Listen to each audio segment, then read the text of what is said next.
कौन जीत रहा है यूपी? सबसे सटीक एग्जिट पोल 7 मार्च शाम 6 बजे से लगातार सिर्फ यूपी तक पर।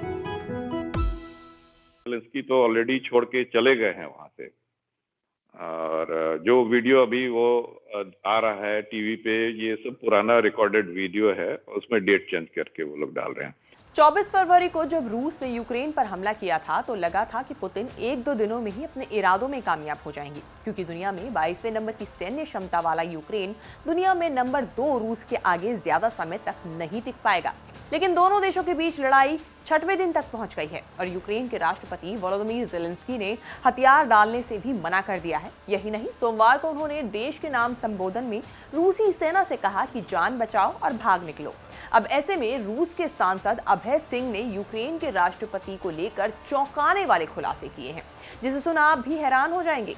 लेकिन आखिर ऐसा क्या कहा है रूस के सांसद ने, तो चलिए आपको बताते हैं इस रिपोर्ट में। नमस्कार, मैं हूं कीर्ति और आप देख रहे हैं न्यूज़ तक। रूसी हमलों के बावजूद यूक्रेन के राष्ट्रपति वोलोदिमीर ज़ेलेंस्की ने अपने परिवार के साथ राजधानी कीव में रहने का फैसला किया है। ज़ेलेंस्की ने शुक्रवार को वीडियो जारी कर कहा था कि वो रूस के टारगेट नंबर 1 है, जबकि उनका परिवार टारगेट नंबर 2, और वो यूक्रेन छोड़कर कहीं नहीं जाने वाले हैं। लेकिन अब उनके ये दावे सिर्फ दावे ही नजर आ रहे हैं। ऐसा इसीलिए क्योंकि भारतीय मूल के रूस के सांसद अभय सिंह ने उन्हें लेकर ऐसी ही बात कही है। दरअसल उन्होंने हमारे साथ हुए एक इंटरव्यू में ज़ेलेंस्की के लिए 2 दिन पहले यूक्रेन छोड़कर भाग जाने वाली बात कही है, और उन्होंने कहा है कि जो वो वीडियो जारी कर रहे हैं वो पहले के बनाए हुए वीडियोज हैं और वो सभी पुराने हैं। उनका कहना है कि अगर ज़ेलेंस्की पहले ही नाटो में शामिल नहीं होने की जिद करते तो ये नौबत ही नहीं आती। 2 दिन पहले हमारे स्पीकर साहब का रशियन मास मीडिया के हिसाब से इंफॉर्मेशन आया था कि जेलेंस्की तो ऑलरेडी छोड़ के चले गए हैं वहां से, और जो वीडियो अभी वो आ रहा है टीवी पे, ये सब पुराना रिकॉर्डेड वीडियो है। उसमें डेट चेंज करके वो लोग डाल रहे हैं। यूक्रेन पर हुए हमले को लेकर अभय ने ये भी कहा कि हमारी सेना यूक्रेन के नागरिकों का ध्यान रख रही है, इसीलिए अभी तक युद्ध चल रहा है, नहीं तो युद्ध तो 1 दिन में ही खत्म हो जाता।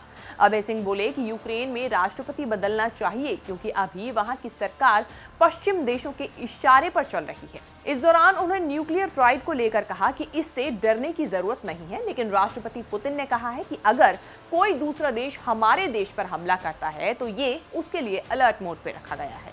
न्यूक्लियर वेपन से डरने की कोई बात नहीं है, और हाँ, हमारे राष्ट्रपति ने इसका ऐलान किया है कल का। ये उस समय के लिए एडवांस में स्टेप लिया गया है। अगर कोई दूसरा देश हमारे देश पे हमला करता है, उसके जवाब में हमारे तरफ से हर तरह का जवाब होगा, नॉट फॉर यूक्रेन। और यूक्रेन में जो एवैक्यूएट किया जा रहा है, देखिए, और जो टाइम लग रहा है हमारे रशियन आर्मी को ऑपरेशन करने के लिए, इसमें वहां की आम जनता को बचाने के लिए, सुरक्षित रखने के लिए और ऑपरेशन को कंप्लीट करने के लिए जो रशियन आर्मी को इंस्ट्रक्शन मिला है, इसके चलते वहां टाइम लग रहा है। अगर आम जनता का ध्यान नहीं दिया जाता तो वार तो 1 दिन में खत्म हो गया रहता है। आपको बता दें, रूस और यूक्रेन की बेलारूस में हुई मीटिंग से पहले यूक्रेन के राष्ट्रपति ज़ेलेंस्की ने अपने ट्विटर हैंडल से भी कुछ ट्वीट किए थे। इसमें रूसी सैनिकों से अपील की गई थी कि अपनी जान बचाएं और जाएं। आगे लिखा है कि जब मैं राष्ट्रपति पद का चुनाव लड़ रहा था तो कहा था कि हम सब राष्ट्रपति होंगे, क्योंकि देश के प्रति हम सबकी जिम्मेदारी है। अब ऐसा ही हुआ है, सब योद्धा की तरह हैं। बता दें कि अब तक ज़ेलेंस्की की यूक्रेन से लगातार एक के बाद एक वीडियो लगातार सामने आ रही है, और जिनमें उन्हें ये कहते हुए सुना जा सकता है कि डटे रहें, और उन्होंने इसके साथ ही जो देश के उनके नागरिक हैं उनसे भी लड़ाई में आगे आकर हथियार उठाने की अपील की है। हालांकि जो बात पुतिन की पार्टी से सांसद रहे अभय सिंह ने कही है, उन्हें लेकर हर कोई सोचने को मजबूर हो गया है कि क्या वाकई ज़ेलेंस्की यूक्रेन छोड़कर भाग गए हैं। खैर, जो भी हो, ये देखने वाली बात तो होगी कि इन दोनों देशों के बीच की लड़ाई कब तक थमती नजर आती है और कौन इस संघर्ष में जीतता है।